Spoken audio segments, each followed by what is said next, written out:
ఆంధ్రప్రదేశ్ ముఖ్యమంత్రి Chandrababu Naidu social media గురించి చేసినటువంటి వ్యాఖ్యలపై పెద్ద ఎత్తున దుమారం రేగుతోంది. సోషల్ మీడియాలో ప్రశ్నిస్తే జైలుకు వెళ్లాల్సి వస్తుంది, దీనికి సంబంధించినటువంటి చట్టాన్ని బలోపేతం చేస్తాననే విధంగా ఆయన చేసినటువంటి వ్యాఖ్యలు. సో ఈ అంశాలపై మాట్లాడేందుకు మనతో జాయిన్ అవుతున్నారు వైఎస్ఆర్ కాంగ్రెస్ పార్టీ నాయకులు. సార్ నమస్తే సార్. నమస్తే సార్. విజయభాస్కర్ రెడ్డి గారు, చెప్పండి అసలు చంద్రబాబు నాయుడు వ్యాఖ్యలు, ముఖ్యంగా సోషల్ మీడియా గురించి చేసినటువంటి వ్యాఖ్యల్ని ఎలా పరిగణించాలి ఏంటి? ఏమండి, ఇది ఎట్లుందంటే ఆడలేక మధ్యల మీద పడ్డట్టు ముఖ్యంగా. ఎందుకంటే ఇప్పుడు సోషల్ మీడియా మీద చట్టం చేయమనండి, మేము కూడా కాదంటలేదు, చట్టం చేయాల్సిన అవసరం కూడా ఉంది. ఎందుకంటే అసలు సోషల్ మీడియాని ఎన్లైట్ చేసిందే లోకేష్ బాబు గారి టీం. అసలు సోషల్ మీడియాని బాగా ఎంత మేరకు ప్రాపగాండా చేశారంటే 100కి 200% సోషల్ మీడియాని ఉపయోగించుకొని మేము అధికారంలో ఉన్నప్పుడు, జగన్మోహన్ రెడ్డి గారు అధికారంలో ఉన్నప్పుడు జగన్మోహన్ రెడ్డి గారు చేసిన పనులన్నీ బటన్ నొక్కే విషయం కానించి పరిశ్రమలు తెచ్చే విషయం దాకా, గుండు సూది కానించి గున్న ఏనుగు దాకా సోషల్ మీడియాని ఉపయోగించుకున్నటువంటి వాళ్ళు తెలుగుదేశం పార్టీ లోకేష్ బాబు గారి టీం. పెట్టమనండి, ఇప్పుడు తప్పులేదు. చంద్రబాబు నాయుడు గారిని నేను చెప్పేది ఏంటంటే సోషల్ మీడియా మీద యాక్ట్ చేయమండి. ఇప్పుడు ఒకటండి, చిన్న విషయం, క్యాబినెట్లో ఎందుకు సోషల్ మీడియా గురించి చర్చించడం? అర్జెంటుగా అసెంబ్లీని సమావేశపరిచి యాక్ట్ చేయమనండి. 124 మంది సభ్యులు ఉన్నారు. ఆ సభ్యులందరినీ ఇమీడియట్లీ అసెంబ్లీకి హాజరు కావాలి, దీని మీద యాక్ట్ చేద్దాం అని అసెంబ్లీలో తీర్మానం చేసి ఆ తీర్మానాన్ని కేంద్రానికి పంపించి రేపు వర్షాకాలం సమావేశాల్లో దీన్ని బిల్లు అయ్యేటట్టు చేయమని. వాళ్ళ గొయ్యి వాళ్ళే తవ్వుకున్నట్టు అనమాట. సోషల్ మీడియాలో యాక్ట్ చేయటం అంటే ఖచ్చితంగా తెలుగుదేశం వాళ్ళ గొయ్యి తెలుగుదేశం వాళ్ళు తవ్వుకున్నట్టే. అన్నిటికన్నా ముందు ఇబ్బంది పడేటటువంటి వ్యక్తులు తెలుగుదేశం పార్టీ కార్యకర్తలు, తెలుగుదేశం పార్టీ సోషల్ మీడియా యాక్టివిస్టులు, తద్వారా జనసేన కూడా. ఇప్పుడు పవన్ కళ్యాణ్ గారు ఏం తక్కువ మాట్లాడలేదు కదా, జనసేన కార్యకర్తలు ఏం తక్కువ మాట్లాడలేదు కదా, జనసేన సోషల్ మీడియా యాక్టివిస్టులు ఏం తక్కువ మాట్లాడలేదు కదా. అది ఏ టైంలో జరిగింది?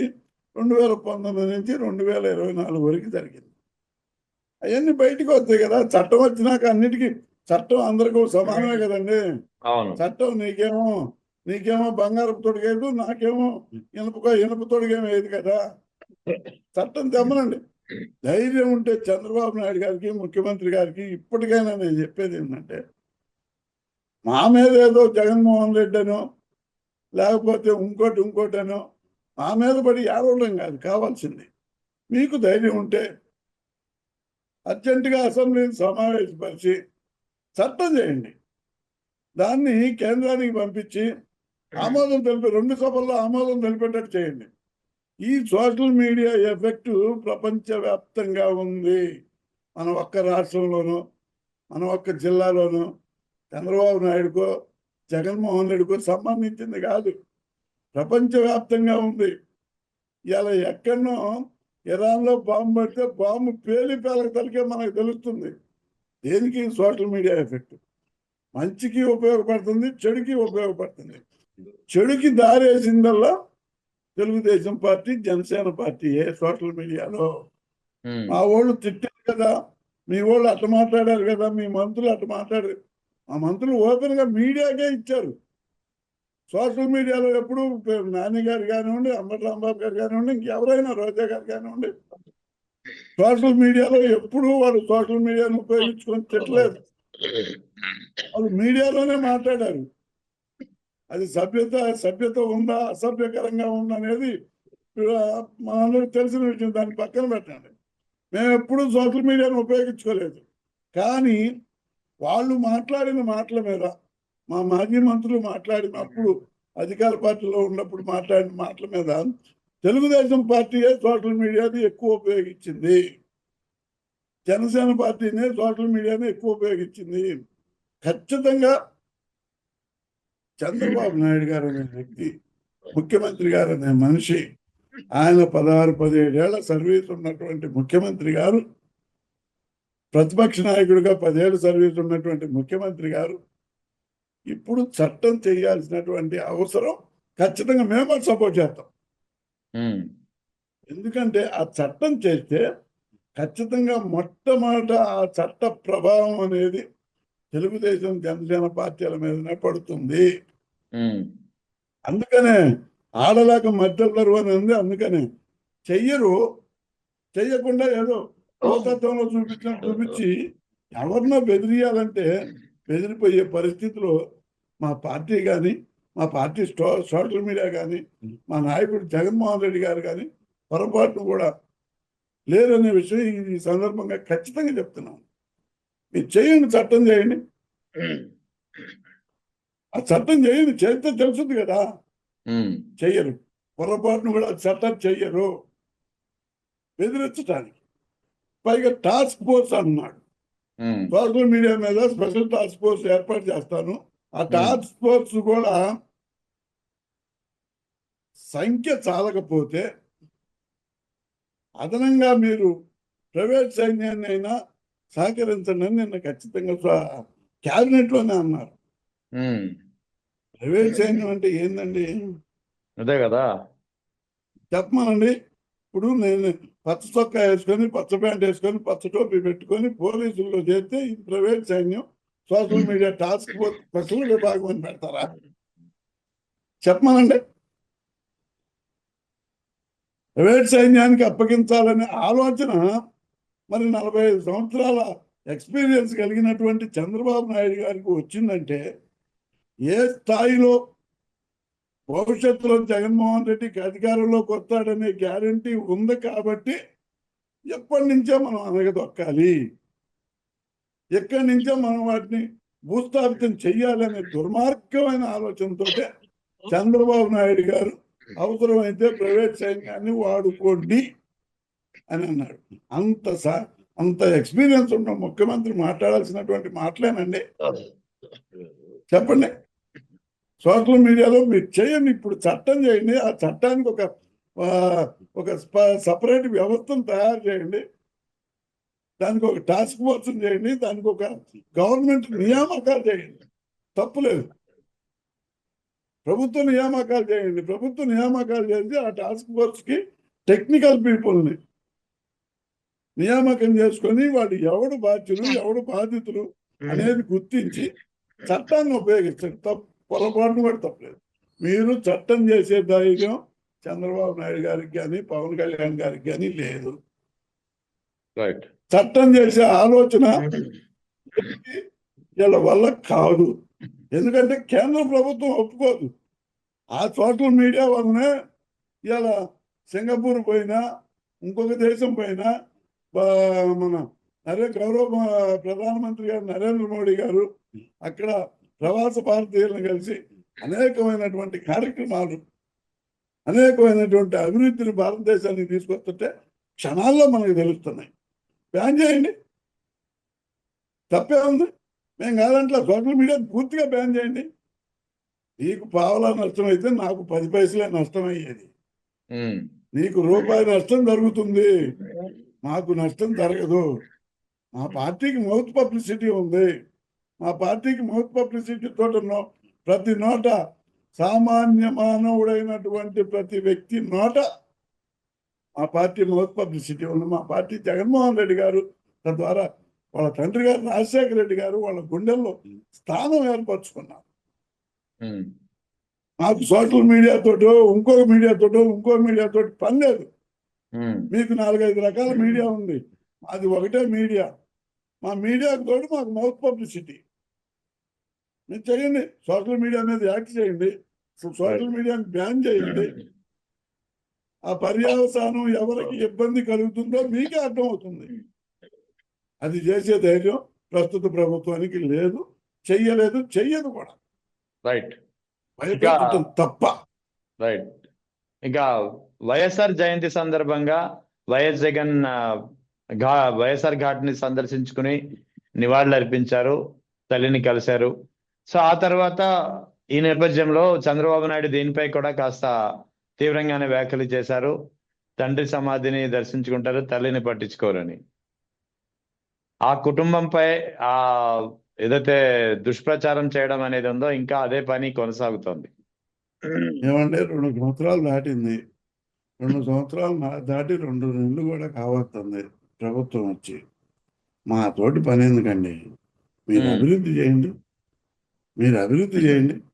శిలాఫలకాలు వేయటం, శిలాఫలకాలు వేసిన తర్వాత దానికి బ్రాకెట్లో ఇన్ని లక్షల కోట్లు పెట్టుబడి, ఇన్ని లక్షల ఉద్యోగాలను చెప్పుకోవడమే కానీ ఎక్కడ గ్రౌండింగ్ అయిన విషయం ఇంతవరకు ఎక్కడా లేదు. ఒకటి సరే, ఇక లేచిన కాడి నుంచి జగన్మోహన్ రెడ్డి, జగన్మోహన్ రెడ్డి, జగన్మోహన్ రెడ్డి, జగన్మోహన్ రెడ్డి. అసలు జగన్ పాట పాడటం దేనికండి మీకు? మాకు ప్రచారం అక్కర్లేదండి. చంద్రబాబు నాయుడు గారు మీకు ఈ సందర్భంగా తెలియజేస్తున్నా, మేము ఎవరితోటి ప్రచారం చేసుకోవాల్సిన పని లేదు. సోషల్ మీడియా అక్కర్లేదు, మీడియా అక్కర్లేదు. మీ ఒక్క నోరు చాలు మాకు ప్రచారం చేయడానికి. తల్లిదండ్రుని కూడా మీ మీటింగుల్లోకి లాగేటటువంటి వ్యక్తిని చంద్రబాబు నాయుడు గారిని తప్పితే ఎవరిని చూడాలి. అంటే తండ్రి సమాధి వద్దకు పోయి నివాళులు అర్పించడం కూడా నేరమేనా? అది కూడా చట్టం చేస్తారేమో. చూడండి, తప్పే ఉంది.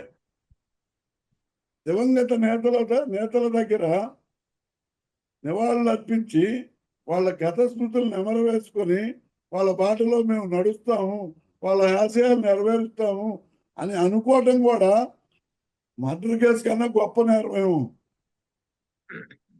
మరి అది కూడా యాక్ట్ చేస్తాడేమో చంద్రబాబు నాయుడు గారు, నాకైతే తెలియదు. ఎందుకంటే ఆయనకి ఎటు అలవాట్లేదు కదా. వాళ్ళ అమ్మగారిని, వాళ్ళ నాన్నగారిని ఎప్పుడు స్మరించుకునే అలవాట్లేదు కదా. అసలు ఆయన జీవిత చరిత్రలో వాళ్ళ తల్లిదండ్రులు ఉండరు, ఆయనకే తెలియదు కదా. ఉన్నా ఎప్పుడైనా వాళ్ళకి కనీసం తద్దనమో ఏదైనా పెట్టిన సందర్భం లేదు కదా.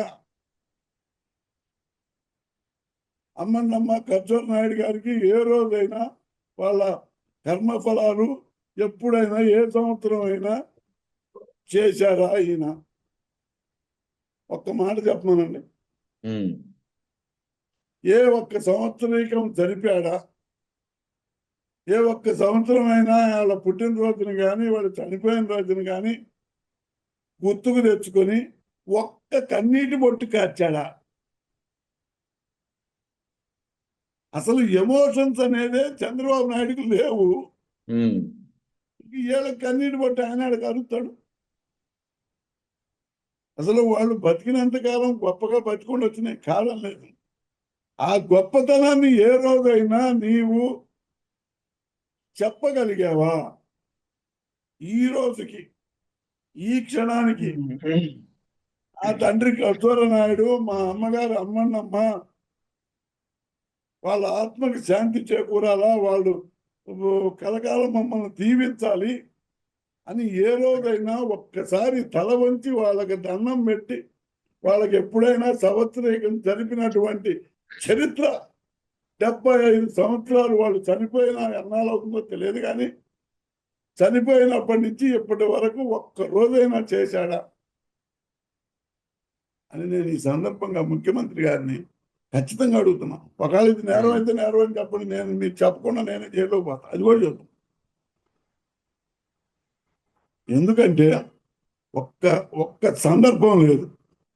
అసలు కుటుంబ సభ్యులను తలుచుకునే పరిస్థితి కూడా లేనండి. తమ్ముడు పరిస్థితి దుర్మార్గంగా తయారై చనిపోయాడు.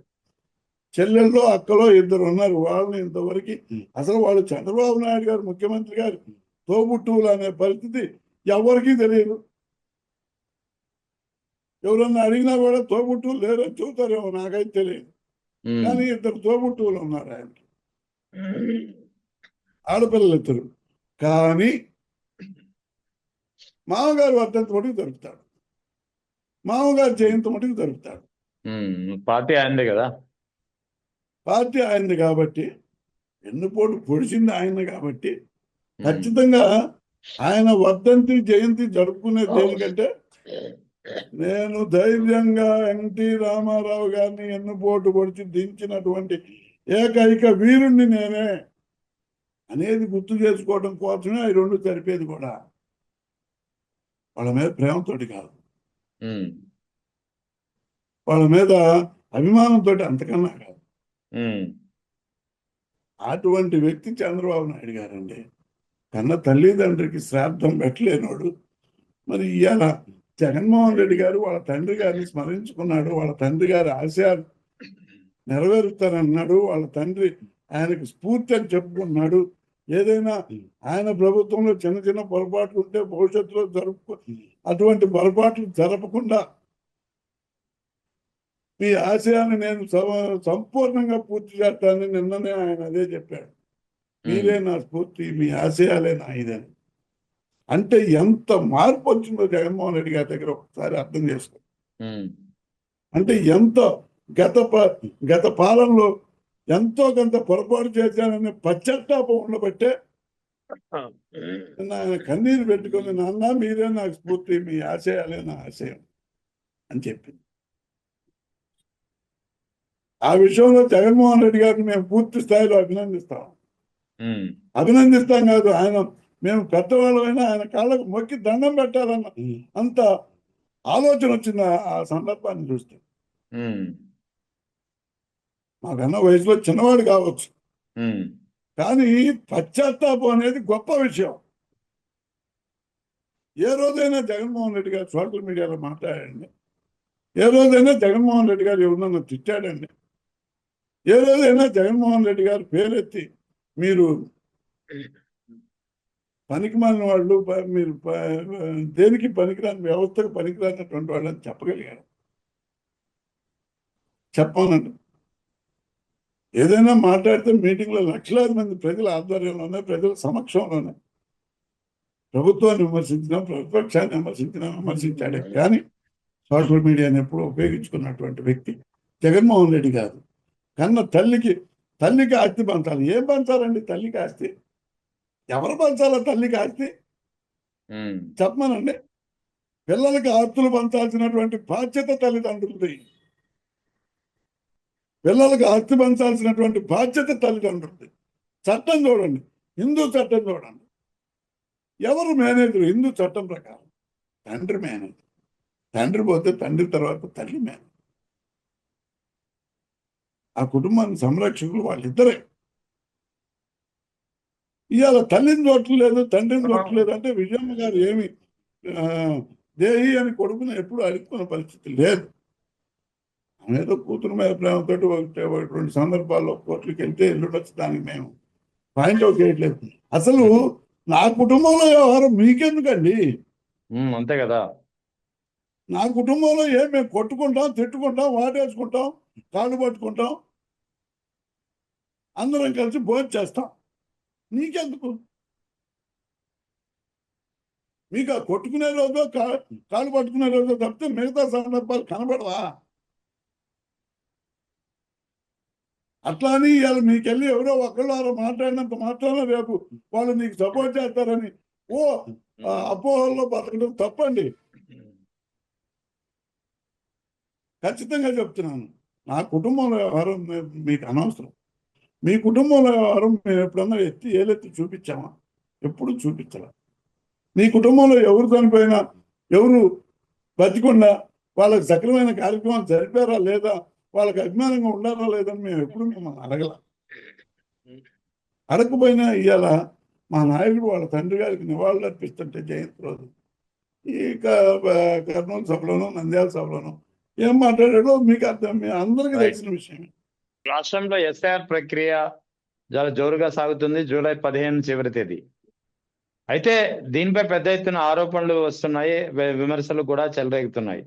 ముఖ్యంగా తెలుగుదేశం పార్టీకి సంబంధించినటువంటి బూత్ లెవెల్ ఏజెంట్ల చేతిలో, ఎన్నికల బిఎల్ఓల చేతిలో ఉండాల్సినటువంటి ఫామ్స్ అన్ని వీళ్ళ చేతిలో ఉన్నాయి, రికార్డులన్నీ వీళ్ళ చేతిలో ఉన్నాయి. తర్వాత టీడీపీ వాళ్ళే దగ్గరుండి ఈ ప్రక్రియ, ఎన్నికల కమిషన్ బిఎల్ఓలు చేయాల్సినటువంటి ప్రక్రియ తెలుగుదేశం బిఎల్ఏలు చేస్తున్నారనేది ప్రధానంగా వస్తున్నటువంటి ఆరోపణ. వాస్తవంగా కొన్ని ప్రాంతాల్లో వాస్తవంగా జరుగుతున్న మాట వాస్తవం. ఏంటంటే స్వయంగా దేవాదాయ మంత్రి నారాయణ రెడ్డి గారి నియోజకవర్గంలోనే ఆయనే పంపించాడు తెలుగుదేశం పార్టీ కార్యకర్తలు, బిఎల్ఏలను కూడా కాదు, తెలుగుదేశం పార్టీ కార్యకర్తల్ని ఆ టీడీపీ యాప్ ఏదో ఒకటి పెట్టారు. ఆ యాప్ ద్వారా అన్ని అప్లోడ్ చేసుకుంటూ వైఎస్ఆర్సీపీకి చెందినటువంటి ఓట్లన్నీ డిలీట్ చేస్తూ వాళ్ళకు సంబంధించిన లేని ఓట్లను కూడా క్రియేట్ చేసి ఆ 2 ఫారాలు వాళ్ళే పూర్తి చేసి ఎన్యూమరేషన్ ఫారాలు ఒకటి వాళ్ళు ఇచ్చినట్టు వీళ్ళు తీసుకున్నట్టు అంతా క్రియేషన్ యాక్టింగ్ చేసి అట్లా చేశారు. అక్కడ వెంకటగిరి నియోజకవర్గం. ఇప్పుడు ఉత్తరాంధ్రలో కూడా అదే పరిస్థితి స్వయంగా వ్యవసాయ మంత్రి గారి నియోజకవర్గంలో జరుగుతుంది. కేంద్ర మంత్రి గారి పార్లమెంట్ కాన్స్టిట్యూషన్ మొత్తంలో అదే జరుగుతుంది. అసలు అంటే వీళ్ళు మేము గెలవలేము అనే నిర్ణయానికి వచ్చేసారండి ఆల్రెడీ తెలుగుదేశం వాళ్ళు. మేము గెలవలేము, వచ్చే ఎన్నికల్లో మా పరిస్థితి అంత అనుకూలంగా ఉండదు, ఏ ఒక్క ఎమ్మెల్యే ముఖ్యమంత్రి మాట వింటలేదు, ఏ ఒక్క మినిస్టరు ముఖ్యమంత్రిని అనుసరించట్లేదు, అది ఒక విధంగా మంత్రులు కూడా ముఖ్యమంత్రి మాటిన పరిస్థితి లేదు. ఎందుకంటే స్థానికంగా ఉన్నటువంటి శాసనసభ్యులందరూ పరుగు పందెంలో ముందుండారు. పరుగు పందెం, నేను ముందు, నాది మట్టి, ఇసుక, సారాయి, ఇదంతా వీటి పరుగు పందెంలో ముందుండారు. ఆ పరుగు పందానికి మంత్రులు కట్టేసే పరిస్థితులు లేరు. ఎందుకంటే వాళ్ళ వాటాలు వాళ్ళకి వస్తాయి కదా. అదేవిధంగా ముఖ్యమంత్రి గారు కంట్రోల్ చేస్తా అంటే ముఖ్యమంత్రి గారికి ఆలోచన ఉంది, కంట్రోల్ చేయాలనే ఆలోచన. ఇదే పరిస్థితి ఎవరు లేదు. దానికి కారణం మనం చిన్న ఉదాహరణ చెబుతున్నాం. మొన్న ముఖ్యమంత్రి గారు ఫారెన్ నుంచి వచ్చారు ఆ సాయికృష్ణ కేసులో. ఫారెన్ నుంచి వచ్చిన తర్వాత సాయికృష్ణ ఉదంతం జరిగింది, ఆ స్టేషన్లో చంపేశారు. ఎవరిని పిలవాలండి? ఒక మాట చెప్పండి. ముఖ్యమంత్రి గారు లాండ్ చూసుకుంటున్నారు. డీజీపీను, విజయవాడ సిపిను వాళ్ళ మీద సమీక్ష జరపాలి. పవన్ కళ్యాణ్ గారిని పిలిచారు. ఏ ఉద్దేశం? సరే పిలిచారు. హోమ్ మినిస్టర్ కూడా ఉన్నా అంటే హోమ్ మినిస్టర్ గారు అసలు లేనే లేదు. అంటే ఏ శాఖ మీద ఎవరికి పట్టు ఉన్నట్టు అనేది క్లియర్గా అక్కడ అర్థమైపోతుంది. అదే నేపథ్యంలో మిగతా వాడు కూడా హోంమంత్రి గారి శాఖలో ముఖ్యమంత్రి పవన్ కళ్యాణ్ గారు ఏలు పెడుతున్నారు కాబట్టి మనం కూడా వేరే ఏ శాఖలో అయినా ఏలు పెట్టవచ్చు. ఏలు పెడితే మనం ఇష్టం పని మనం చేస్తూ లోకేష్ బాబు గారి చేస్తే అంతా సరి చేస్తాడు అనే ఆలోచనతో ఉండాలి. అదేవిధంగా ఇలా ఈ సర్ ప్రక్రియలో కూడా తెలుగుదేశం పార్టీ కార్యకర్తల్ని, కొంతమందిని, సెలెక్టివ్ పీపుల్ని కొంతమందిని ఎంచుకొని ప్రతి నియోజకవర్గంలో వాళ్ళకి ఈ యాప్ని అప్లోడ్ చేయించి ఆ యాప్ ద్వారా బిఎల్ఓలను బెదిరించు బెత్తనాడుకున్న పరిస్థితి లేదండి. అసలు కొన్ని చోట్ల బిఎల్ఓలు పోట్ల వీళ్ళే వెళ్తున్నారు. వీళ్ళు వెళ్ళి బిఎల్ఓలు సంతకాలు పెట్టమన్నారు, సచ్చినట్టు పెడుతున్నారు, పెట్టకపోతే నేను అంత చూస్తామన్నారు. అది మేము ఎలక్షన్ కమిషన్ నిన్న మా అభిరెడ్డి గారు వీళ్ళంతా ఎలక్షన్ కమిషన్ ఫిర్యాదు చేసినా కూడా, సాక్ష్యాలతో సహా చూపించినా కూడా, ప్రూఫ్లన్నీ బయట పెట్టినా కూడా ఎలక్షన్ కమిషన్ కూడా నిర్ణయం తీసుకునేటటువంటి పరిస్థితి కాదు. అది కొన్ని చోట్ల అయితే ఉద్దేశపూర్వకంగా ఎన్యూమరేషన్ ఫారం ఒకటే ఇస్తున్నారు. యాక్చువల్గా అయితే మనకి సెంట్రల్ ఎలక్షన్ కమిషన్ చెప్పింది ఏంటంటే 2 ఎన్యూమరేషన్ ఫారాలు ఇవ్వాలి ప్రతి వ్యక్తికి. 2 ఎన్యూమరేషన్ ఫారాలు ఇచ్చి ఎన్యూమరేషన్ ఫారాలు వెరిఫై చేసుకొని, ఒకటి మీరు గవర్నమెంట్కి అప్లోడ్ చేయాలా, రెండోది ఎకనాలజీ ఇవ్వాలా అనేది వాళ్ళ సిస్టమ్.